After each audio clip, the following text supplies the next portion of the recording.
যে বর্তমান সরকার যদিও গণতান্ত্রিক পদ্ধতিতে আসেনি, তবে অবশ্যই একটি বিপ্লব পরবর্তী, একটি গণ অভ্যুত্থান পরবর্তী এবং ইসলামের যে নেতৃত্ব নির্বাচনের ব্যবস্থা আছে পরামর্শের ভিত্তিতে সরকার নির্ধারণ করা, সেই পরামর্শের ভিত্তিতেই দেশ এবং জাতির যারা স্টেক হোল্ডার তাদের পরামর্শের ভিত্তিতে আপনারা এখানে এসেছেন। আপনাদের পিছনে জনমত, বিশেষ করে আলেম ওলামাদের সমর্থন শুরু থেকে এখন পর্যন্ত আছে। রাসূলুল্লাহ সাল্লাল্লাহু আলাইহি ওয়াসাল্লামের সমস্ত হাদিস এবং আল্লাহ সুবহানাহু ওয়া তাআলার সকল কথা, পবিত্র কোরআনের সকল আয়াত, সকল কিছুর ক্ষেত্রে আল্লাহ সুবহানাহু ওয়া তাআলা দ্ব্যর্থহীনভাবে ঘোষণা করছেন যে আল্লাহ সুবহানাহু ওয়া তাআলা প্রদত্ত এবং রাসূল সাল্লাল্লাহু আলাইহি ওয়াসাল্লাম কর্তৃক আনিত ইসলামী শরীয়তের সকল বিধিবিধান শতভাগ সত্যবাদিতা এবং শতভাগ ন্যায়পরায়ণতার উপর প্রতিষ্ঠিত। কেউ যদি ইসলামের কোন বিধানের উপর বৈষম্যের অভিযোগ আরোপ করে, তাহলে আল্লাহ সুবহানাহু ওয়া তাআলার এই আয়াত মিথ্যা বলে প্রমাণিত হবে। নাউযুবিল্লাহি মিন যালিক।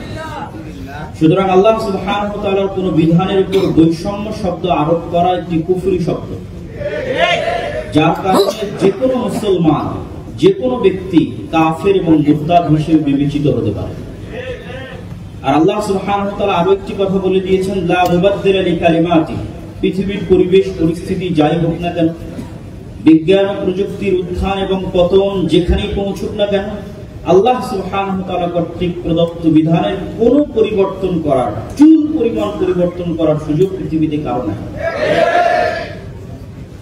এবং বাংলাদেশের ইতিহাস এবং ঐতিহ্য আমাদের জানা আছে। বাংলাদেশের মানুষ 2024 সালের 36শে জুলাই তাদের সেই শক্তি এবং সামর্থ্যের প্রমাণ দিয়েছে। অতীতেও দিয়েছে, 1947 সালেও দিয়েছে, 1831 সালে বালাকোটের ময়দানে দিয়েছে, 1857 সালে সিপাহী বিদ্রোহের সময় দিয়েছে। অসংখ্য আন্দোলন এবং সংগ্রাম এবং শহীদের ইতিহাস এই অঞ্চলে আছে, যা আমাদের সকলের অবগতিতে আছে। সেটিকে সামনে রেখে বর্তমান সরকারকে আমরা বলতে চাই যে বর্তমান সরকার যদিও গণতান্ত্রিক পদ্ধতিতে আসেনি, তবে অবশ্যই একটি বিপ্লব পরবর্তী, একটি গণ অভ্যুত্থান পরবর্তী এবং ইসলামের যে নেতৃত্ব নির্বাচনের ব্যবস্থা আছে পরামর্শের ভিত্তিতে সরকার নির্ধারণ করা, সেই পরামর্শের ভিত্তিতেই দেশ এবং জাতির যারা স্টেক হোল্ডার তাদের পরামর্শের ভিত্তিতে আপনারা এখানে এসেছেন। আপনাদের পিছনে জনমত, বিশেষ করে আলেম ওলামাদের সমর্থন শুরু থেকে এখন পর্যন্ত আছে। এবং আমি এর সাথে আরো একটি কথা যুক্ত করে দিই যে আমরা অনেকেই সমগ্র বাংলাদেশে ইসলামের বিজয়ের স্বপ্ন দেখি।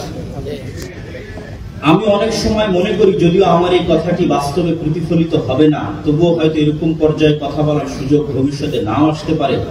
সেহেতু এখানে বলেই নি যে বর্তমান সরকার যে পদ্ধতির উপর এসেছে পরামর্শের ভিত্তিতে, যোগ্য মানুষকে সবাই নিজ নিজ জায়গা থেকে চিন্তা করেছে আমার চেয়ে কে ভালো হবে, এবং তারাও হয়তো চেষ্টা করছে তাদের জায়গায় বিভিন্ন মন্ত্রণালয়ে কোন প্রকার দল মত না দেখে যোগ্য ব্যক্তিদেরকে নিয়োগ দেওয়া।